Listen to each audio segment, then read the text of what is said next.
És evident i assumit, i ho hem debatut en nombroses ocasions, que els ajuntaments no rebem prou diners per prestar els serveis que demanda la nostra ciutadania. Estem ací com a representants dels ajuntaments per a reclamar que puguem oferir els serveis en condicions.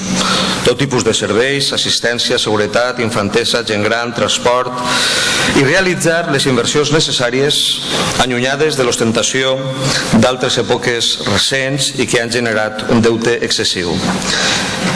Les entitats locals, sols o associant-nos voluntàriament entre nosaltres, sempre hem hagut d'assumir competències per responsabilitat davant dels nostres veïns que no estaven prestant altres administracions o que prestaven de manera ineficient o fins i tot deficient. No parle sols de complementar o d'ajudar.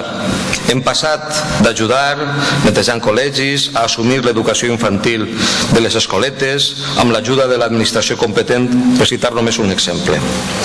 A més, la situació s'agreuja amb la Llei de Racionalitat i Sostenibilitat de l'Administració Local de 2013 i altres disposicions com la regla de despesa, la taxa de reposició, etc. Una imposició injusta i fins i tot absurda de la normativa que ha estrangulat els ajuntaments sota els arguments del control del dèficit. Arguments que avui són ja excuses i denoten una falta de sentit de la realitat per part del legislador realment preocupant. Els serveis han de prestar-se per l'administració que està més a prop. No és un caprici ideològic, és una reclamació de la ciutadania.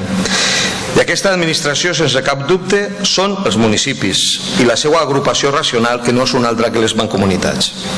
Un exemple recent el tenim quan les diferents administracions, l'Estat o la Generalitat, necessiten atendre problemes reals com els que han generat les últimes incidències meteorològiques. Som nosaltres, els ajuntaments, els que hem d'actuar en primera instància, tramitar, reivindicar i, per tant, els que estimem en primera línia de les necessitats dels ciutadans. Ens hem cansat de repetir que els ajuntaments ja hem assolit des de fa molt de temps la majoria d'edat, quan som l'administració que millors resultats estem obtenint en el control del deute, tot i ser la primera porta que toquen els ciutadans i que per tant hem d'assumir totes aquelles necessitats. Fets recents com la sentència contra l'impost municipal de plusvàlues o les dificultats per obtenir ingressos de les grans distribuïdores energètiques demostren que necessitem avançar cap a un model de finançament més sòlid i més segur. L'actual model de finançament, conegut com a model llatí, depèn massa de tributs locals, sobretot en les poblacions inferiors a 75.000 habitants que no són capital de província. Entenem que cal avançar cap a un model federal de finançament municipal com els que tenen Alemanya, Àustria o Bèlgica. Un model amb una major participació dels tributs de l'Estat i un paper més rellevant dels governs intermedis, les comunitats autònomes en el nostre cas, assegurant i millorant fórmules d'aportació incondicionada com el Fons de Cooperació Local que en els últims temps hem de felicitar-nos que s'ha pogut aprovar en el cas del nostre país. Per altra banda, vull aprofitar aquest moment per defensar el paper de les mancomunitats. Són la fórmula pràctica, intel·ligent i racional en què voluntàriament els ajuntaments han sabut unir esforç i trellat per atendre els seus veïns i veïnes.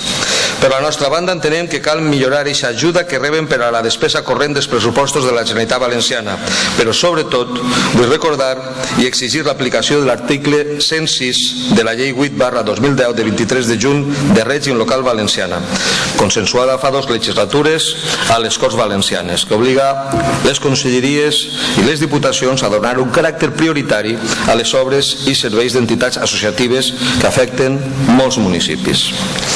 Hem defensat dotar de més recursos l'administració local, ajuntaments i mancomunitats, per assegurar i millorar els serveis que els ciutadans li reclamen. Per tant, el que deduïm clarament és que a l'altre costat de la bàscula alguna altra administració haurà de cedir recursos i funcions, com passa evidentment en el finançament autonòmic, que és difícil de moure, perquè sempre que algú demana més, per molt just que siga, hi ha altres administracions o altres comunitats que no volen cedir, encara que la distribució, com s'ha demostrat, siga injusta.